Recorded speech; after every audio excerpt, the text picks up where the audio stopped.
Olá, meu querido irmão, minha querida irmã, queridas famílias, boa noite. Aqui estamos novamente para mais um programa da TV Nossa Padroeira, que você acompanha pelas redes sociais, Facebook e YouTube. Iniciamos fazendo a nossa oração pela sua família, rezando juntos em nome do Pai, do Filho e do Espírito Santo. Amém. Pai nosso que estais no céu, santificado seja o vosso nome. Venha a nós o vosso reino, seja feita a vossa vontade, assim na terra como no céu. O pão nosso de cada dia nos dai hoje. Perdoai-nos as nossas ofensas, assim como nós perdoamos a quem nos tem ofendido. E não nos deixeis cair em tentação, mas livrai-nos do mal. Amém. Ave Maria, cheia de graça, o Senhor é convosco. Bendita sois vós entre as mulheres, e bendito é o fruto do vosso ventre, Jesus. Santa Maria, Mãe de Deus, rogai por nós, pecadores, agora e na hora de nossa morte. Amém. Sagrada Família de Nazaré, fazei a nossa família semelhante a vós. A leitura da Sagrada Escritura que a gente escolheu para o encontro de hoje, para este programa, é o Salmo 127, que ele tem como título Bênção para o Fiel. Felizes os que temem a Deus e andam em seus caminhos. Do trabalho de tuas mãos comerás tranquilo e feliz. Tua esposa será a vinha frutuosa no coração de tua casa. Teus filhos são como rebentos de oliveira ao redor de tua mesa. Assim vai ser abençoado todo homem que teme a Deus. Que Deus te abençoe de Sião, e verás a prosperidade de Jerusalém todos os dias de tua vida, e verás os filhos e os filhos de teus filhos. Paz sobre Israel. Glória ao Pai, ao Filho e ao Espírito Santo, como era no princípio, agora e sempre. Amém. Querido irmão, querida irmã, família amada, como nós prometemos no programa anterior, nós vamos falar neste programa sobre os 10 mandamentos do casal. Esses 10 mandamentos foram retirados daquilo que alguns especialistas americanos que trabalhavam com terapia conjugal apuraram. E aí uma coisa, isso eu também digo para as minhas filhas, e isto também está no livro de onde foram retirados esses 10 mandamentos, que é mais fácil e menos doloroso a gente aprender com os erros dos outros do que com os nossos próprios erros. Infelizes dos outros que erram e que alguém possa tirar proveito disto, ou felizes porque de certa forma estão ensinando ou mostrando o caminho para a felicidade de alguém. Destes mandamentos, o primeiro diz: nunca irrite-se ao mesmo tempo. A todo custo nós devemos, dentro da vida conjugal, o homem e mulher, evitar uma explosão. Quanto mais a situação é complicada, mais a calma é necessária. Então, será preciso que um dos dois acione o mecanismo que assegure a calma de ambos diante da situação. Se nós começarmos o casal a entrar na pilha um do outro, né, como diz a juventude por aí, como se diz na gíria, entrou na pilha, né, nós vamos acabar fazendo do ambiente em que nós nos encontramos, em que nós estamos brigando, uma verdadeira praça de guerra, onde todo mundo fala, ou os dois falam juntos, e ninguém se entende, não se chega a conclusão nenhuma. Aí aquilo que poderia de repente ser um momento de diálogo para se contornar uma dificuldade, ser uma crítica construtiva, vira uma guerra. E vira entre o casal um momento que dá margem para um afastamento, para um distanciamento. E o casal então já fica um pouco mais longe um do outro. Diminui a intimidade, diminui o carinho, diminui o afeto. dizer que diminui o amor? Não deverá ou não deveria, uma vez que o amor depende de vontade, da gente querer amar a pessoa ou não. Mas aquilo que é sentimento natural, que é o gostar de alguém, aquilo fica estremecido. Fica como algo que estava quente, começou a perder um pouco do seu calor. E Dom Helder Câmara tem um belo pensamento a respeito disso. E ele diz: há criaturas que são como a cana, mesmo postas na moenda, esmagadas de todo, reduzidas a bagaço, só sabem dar doçura. Não entre numa briga ao mesmo tempo. Tente se segurar, manter a calma, a fim de que, depois dos ânimos esfriados, se procure saber o que estava acontecendo, por que você estava brava, por que você estava bravo. Houve algum problema no seu trabalho hoje? Houve algum problema que te deixou estressado ou estressada hoje? E aí a pessoa então, de repente, estando mais calma, ela vai se abrir e você vai compreender o motivo da explosão. O motivo que chegou a tal situação. O segundo mandamento diz: nunca gritar um com o outro, a não ser que a casa esteja pegando fogo. Que bons argumentos, quem tem bons argumentos não precisa gritar. Se gritar adiantasse alguma coisa, porco não morreria, porque porco, ao ser pego para ser morto, já está gritando. Quanto mais alguém grita, menos é ouvido. Gritar é próprio daquele que é fraco moralmente. Então procura gritar para se impor. Mas não é o grito que faz você ser mais forte, mais poderoso ou mais poderosa diante de uma determinada situação.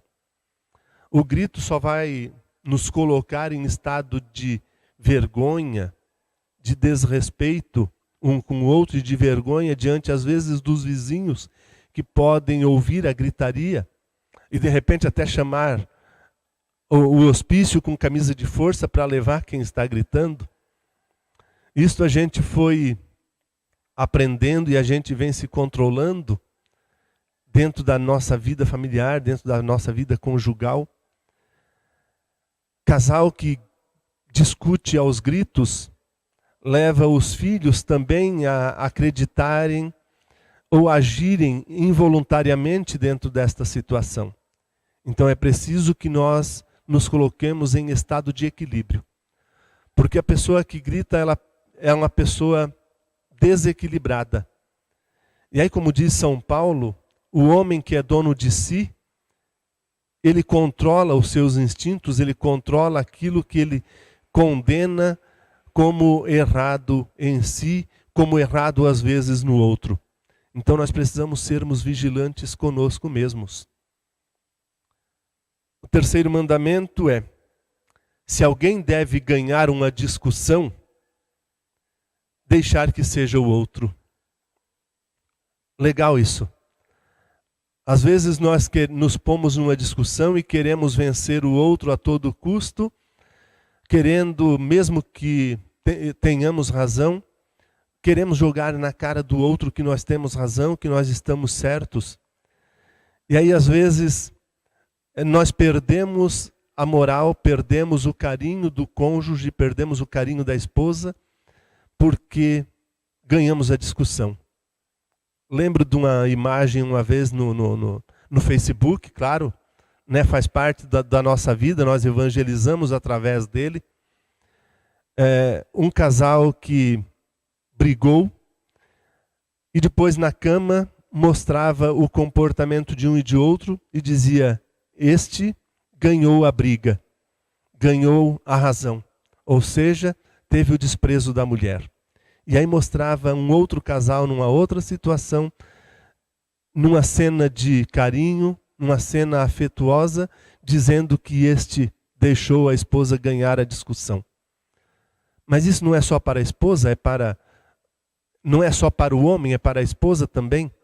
Nós queremos, a nossa tendência é nos impor e levarmos a qualquer custo a vantagem de achar que estamos certos.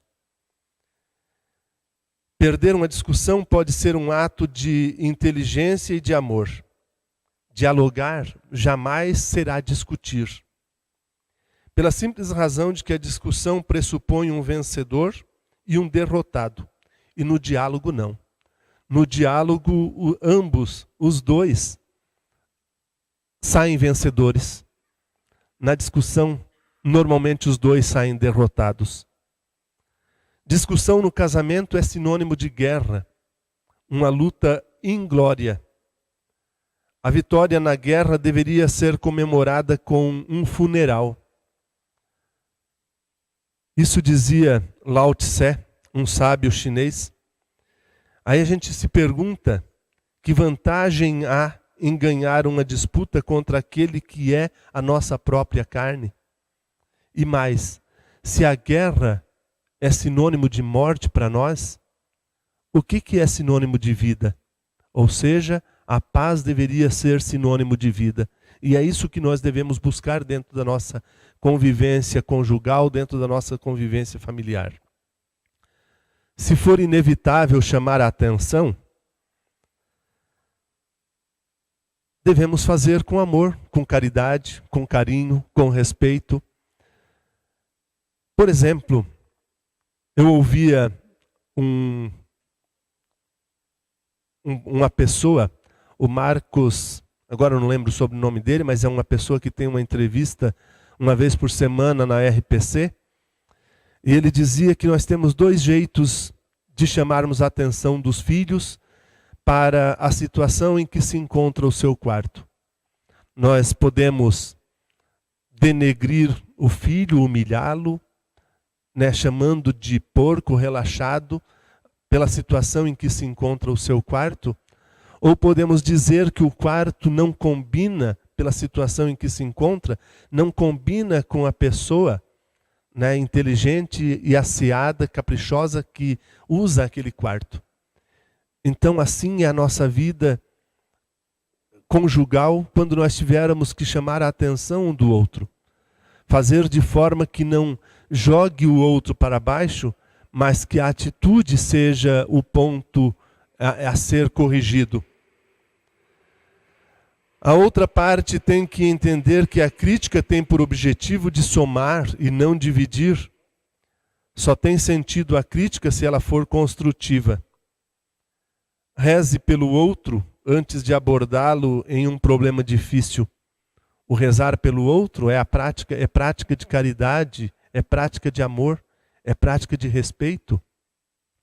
Chame com calma, porque se você chegar de forma ríspida, vai fazer o outro achar que você esteja brigando com ele ou com ela. E não é isso que nós queremos. Nós queremos que a nossa correção ela seja algo para o nosso crescimento na harmonia e na vivência conjugal e em paz. Vamos para um breve momento de intervalo, voltamos em seguida, continuando a partir do 5º mandamento. São mandamentos bastante interessantes e práticos na nossa vida. Não perca.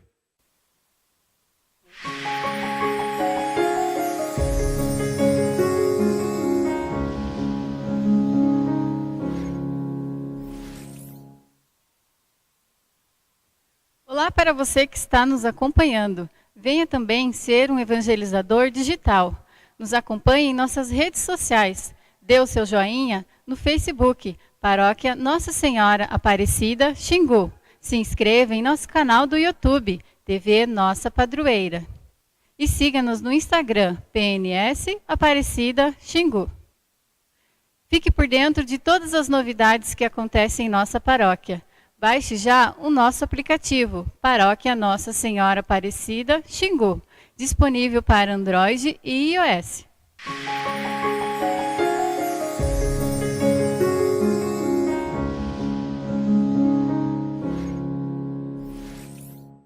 Família amada, estamos de volta, como prometido, para o 5º mandamento.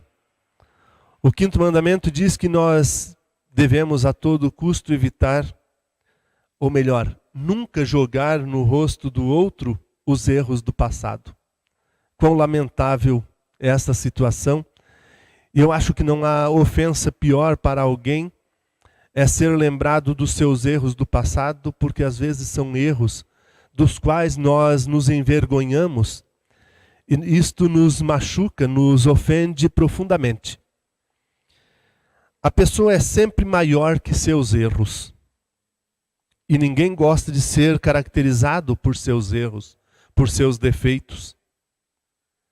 É preciso todo cuidado para que isto não ocorra nos momentos de discussão. Se acontecer em um momento de discussão, aí o bicho pegou de vez, aí nem água fria para apagar essa chama, para apagar esse incêndio. Nessas horas, o melhor é manter a boca fechada. Aquele que estiver mais calmo, que for mais controlado, deve ficar quieto e deixar o outro falar o que ache que deva falar, até que se acalme. Eu tenho presenciado isto, eu acho que praticamente ao longo da minha vida. Um casal que briga e está sempre puxando coisas do passado para jogar na cara do outro, das quais ele se envergonha, e aí então fica quieto, porque talvez para um homem ou um ser humano, ter algo jogado assim na sua cara possa ser uma ofensa tão grave quanto uma bofetada. E aí pode haver uma reação violenta. É por isso que nós devemos evitar esse tipo de coisa, esse tipo de atitude, esse tipo de comportamento. A paz impõe-se somente com a paz, pela clemência, pela misericórdia, pela caridade. Se isto é válido para o mundo encontrar a paz, muito mais é válido para os casais que vivem juntos. Portanto, como ensina Tomás de Kempis, na imitação de Cristo. A imitação de Cristo, a imitação dos santos. Os santos imitaram Jesus Cristo. Primeiro conserva-te em paz para depois poderes pacificar o outro. A displicência com que às vezes nós tratamos ou deixamos as coisas acontecerem. A displicência pode ser com qualquer pessoa. Ou melhor, ela é tolerável com qualquer pessoa, menos com a pessoa amada. Muito mais do homem para com a mulher. A mulher, como nós já falamos aqui, a mulher consegue prestar atenção a uma série de coisas e lembrar uma série de fatos e datas no seu dia a dia. A mulher gosta de lembrar do dia que começou a namorar, do dia que o rapaz foi pedi-la em namoro para os pais, do dia do noivado, o dia do casamento, a hora, a data do seu aniversário, a data de início de uma gestação. A mulher é apegada a esses detalhes, enquanto que nós homens somos mais displicentes em relação a isto, e nós devemos evitar isso, devemos tomar cuidado, devemos ser atentos. No último aniversário da minha esposa, eu pisei na bola. Eu me esqueci e fui me lembrar quando tive que olhar uma data de alguma coisa. E eu me lembrei então que eu havia esquecido o aniversário de minha esposa. Aí, claro, tive que dar um jeito de criar uma surpresa para não deixar escapar que eu havia esquecido a data do seu aniversário. Então nós temos que ter esse cuidado. Para a esposa, para a namorada, pequenos gestos são muito valiosos, são muito interessantes, são muito importantes.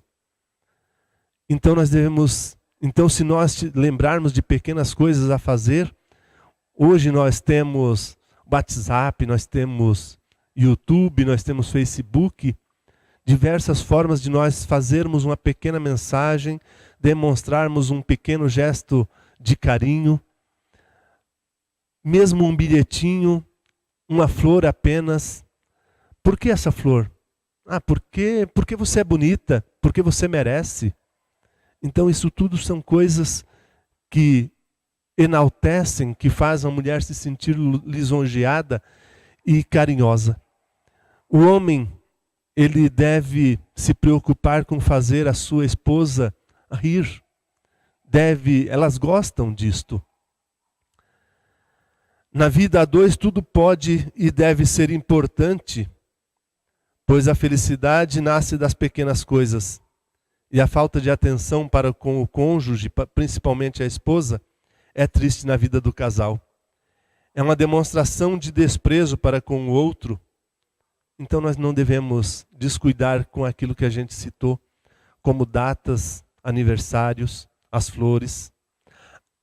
Uma coisa importante, olharmos o que a esposa vestiu, como ela se vestiu, fazer um elogio. Afinal de contas, ela se produziu primeiramente para você. Você é a pessoa mais importante na vida dela. Aliás, diga de surpresa também para sua esposa, para sua namorada: você é a mulher mais importante na minha vida. Você vai perceber como esta mulher se desmancha em carinho, em sorrisos para você. Nunca ir dormir sem ter chegado a um acordo. Quando nós temos uma discussão, é comum nós irmos dormir e dormir como um 6 e um 9 de costas. Longe um do outro, afastados, distantes. Então é preciso que nós chegamos a um consenso, que nós nos perdoemos. E no programa passado a gente falou da oração como algo importantíssimo e necessário de 4 elementos para a vida conjugal, para a vida familiar. Sendo que uma destes elementos é a oração. E aí então nós como casal, antes de dormir, fazermos a nossa oração e rezarmos o nosso Pai Nosso de mãos dadas. Se nós somos muito orgulhosos para não sermos capazes ou não termos coragem de dizer: olha, desculpa, eu errei, me perdoe. Porque às vezes pedir perdão é uma confissão de assumir um erro. E é melhor assumir um erro. Às vezes o outro é mais orgulhoso. É mais glorioso assumir um erro não sendo culpado do que achar que o outro é que tem que pedir perdão.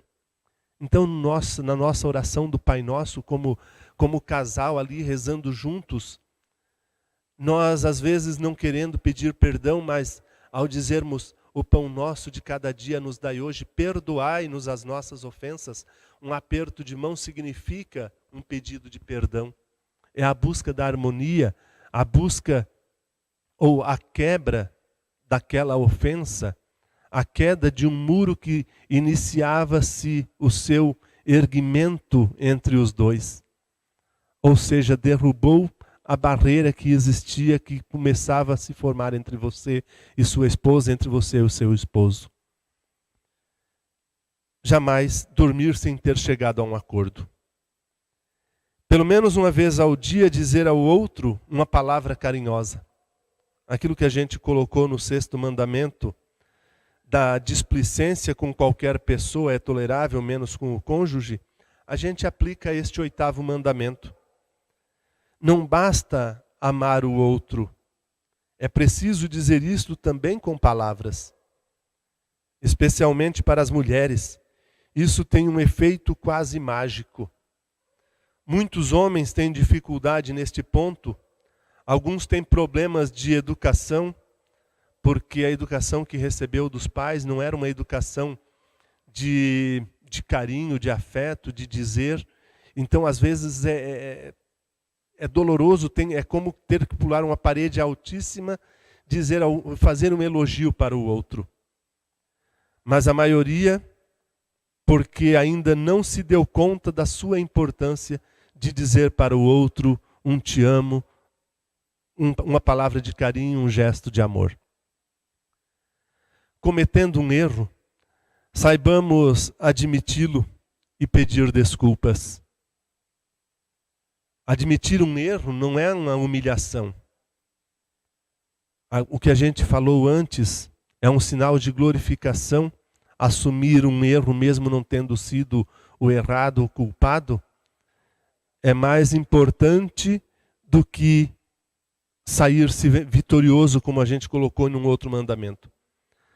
A pessoa que admite o seu erro, ela demonstra ser honesta, demonstra ser sincera, demonstra ser amorosa, de não querer perder o carinho, o amor do outro.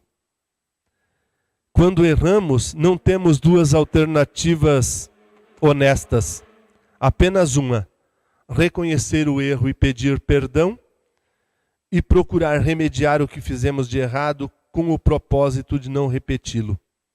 Isto é ser humilde. E agindo assim, mesmo os nossos erros e quedas serão alavancas para o nosso amadurecimento, para o nosso crescimento. Quando temos coragem de pedir perdão, vencendo o nosso orgulho, eliminamos quase de vez o motivo do conflito no relacionamento. Pedir perdão é um gesto, é um sinal de nobreza, de grandeza. 10º mandamento. Quando um não quer, dois não brigam. Esse 10º mandamento é um dizer no nosso dia a dia, nos nossos relacionamentos, seja de amizade, seja de coleguismo, de trabalho, seja na nossa vida social no dia a dia. É a sabedoria popular que ensina isto. Será preciso então que alguém tome a iniciativa de quebrar o ciclo pernicioso que leva à briga. Tomar esta iniciativa será sempre um gesto de grandeza, de nobreza, de maturidade e de amor. E a melhor maneira será não pôr lenha na fogueira. Isto é, não alimentar a discussão. Muitas vezes é pelo silêncio de um que a calma retorna ao coração do outro. Outras vezes será por um abraço carinhoso ou por uma palavra amiga. Todos nós temos necessidade de um bode expiatório quando algo dá errado, quando algo adverso nos ocorre. Quase que inconscientemente, nós criamos uma defesa e queremos, como se diz, pegar alguém para Cristo. Queridos irmãos, queridas irmãs, querida família, assim nós terminamos os 10 mandamentos. Esperamos que este programa de hoje ele seja para ser visto e revisto, compartilhado, a fim de que nós decoremos esses mandamentos para nos aproximar mais da pessoa com quem nós partilhamos a nossa vida, com quem nós dividimos a nossa vida. Compartilhe com os seus amigos, compartilhe com os seus familiares este programa. Seja você um evangelizador, utilize-se do Facebook, do YouTube, através da TV Nossa Padroeira. Quero aproveitar um tempinho que ainda me resta para deixar um recado para vocês, aliás, não um recado, mas um convite. No dia 3 de junho, nós estaremos ali dentro desses dias celebrando a festa dos Sagrados Corações, ou Sagrado Coração de Jesus, Imaculado Coração de Maria, na comunidade Sagrados Corações, na Costeira. Vá com a sua família curtir um momento familiar, se divertir. Há bons momentos para você aproveitar com a sua família. O Senhor esteja convosco, Ele está no meio de nós. Por intercessão da Sagrada Família de Nazaré, abençoe-vos o Deus Todo-Poderoso, Pai, o Filho e Espírito Santo. Amém. Tenham todos uma boa noite e a paz de Cristo esteja com vocês.